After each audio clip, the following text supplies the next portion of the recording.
Ihungabana ku barokotse Jenoside yakorewe Abatutsi n'igikomere gikomeye giterwa no kwibuka amateka mabi yaranze u Rwanda mu mwaka wa 1994 ubwo habaga Jenoside yakorewe Abatutsi. Muri iki gihe ni nabwo hakunze kugaragara ihungabana rigaragara cyane cyane mu bihe byo kwibuka. Aha niho inzego z'ubuzima zigaragaza ko muri iki gihe abagore aribo bakunda kwibasirwa. Uyu ni Dr. Iyamuremye Jean Damascene, umukozi w'ikigo cy'igihugu cyita ku buzima RBC mu ishami rishinzwe ubuzima bwo mu mutwe. Abagore nibo bafite umubare uri hejuru gato y'abagabo b'abantu bagaragaraho ubuzahare.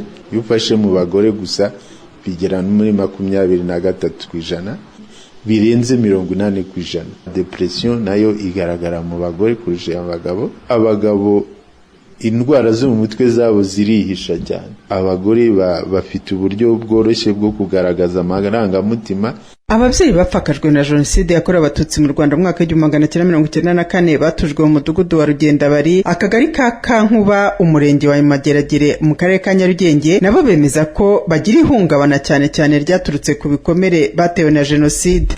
Nubwo tugenda duhura n'ihungabana muri ibi bihe turimo, rero ubuzima burakomeza. Umupfakazi wa Jenoside ariko ndi n'intwaza kuba abantu twarabuze abacu tukabura imiryango twishingikirizagaho, nsigaranye umuvandimwe umwe mu miryango y'abana 7.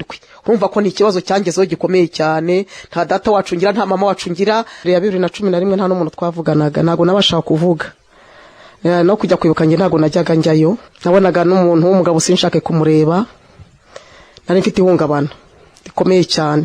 Hari n'abafashwe ku ngufu babyaramwo babana, iyo babakebutse bakibuka ko ari abana b'abantu babiciye, bagira ihungabana. Nubwo bimeze bityo ariko abagabo nubwo batakunze kugaragaza amarangamutima yabo, ariko nabo ntibaba borohewe. Uyu mugabo atuye muri uyu mudugudu wa Kankuba. Nari mfite abana n'umudamu n'abasaza n'abakecuru, abo bose n'abashiki banjye, nta n'umwe hasigaye ngewe gusa.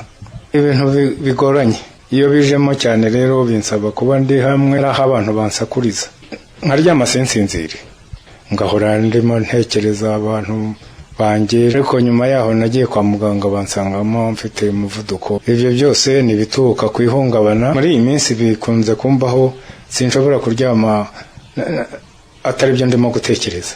Inzobere mu by'ubuzima bwo mu mutwe zigaragaza ko ubuzima bwo mu mutwe ari inkingi ya mwamba ku buzima bwa muntu. Ku barokotse Jenoside rero yakorewe Abatutsi baba bafite ibyago byinshi byo kugira ibi bibazo by'ubuzima bwo mu mutwe. Uyu ni Dr. Iyamuremye Jean Damascene. Ibibazo byo mu mutwe cyane cyane byo mu Rwanda nta nubwo umuntu abitandukanya n'ihungabana rishingiye kuri Jenoside yakorewe Abatutsi.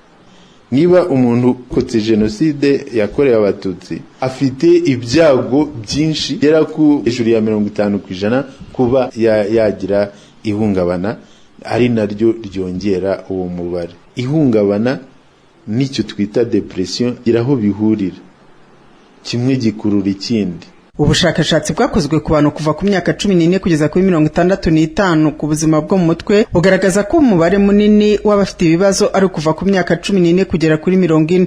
Bukerekana ko abanyarwanda 20% bagendana ikibazo kimwe cyangwa byinshi byo mu mutwe, bivuze ko baba badafite ubuzima bwo mu mutwe bwuzuye. Muri ubwo bushakashatsi bwo muri 2018 bugaragaza kandi ko mu barokotse Jenoside yakorewe Abatutsi umuntu umwe muri 2 aba afite ikibazo cy'ubuzima bwo mu mutwe. Ni ukuvuga ko 52% by'abarokotse Jenoside yakorewe Abatutsi mu Rwanda bagendana ibibazo byo mu mutwe cyangwa se uburwayi bwo mu mutwe. Naho abafite depression cyangwa se agahinda gakabije bangana na 36%, abafite ihungabana bakaba ari 28%. Emilienne Kayitesi, Isango Star.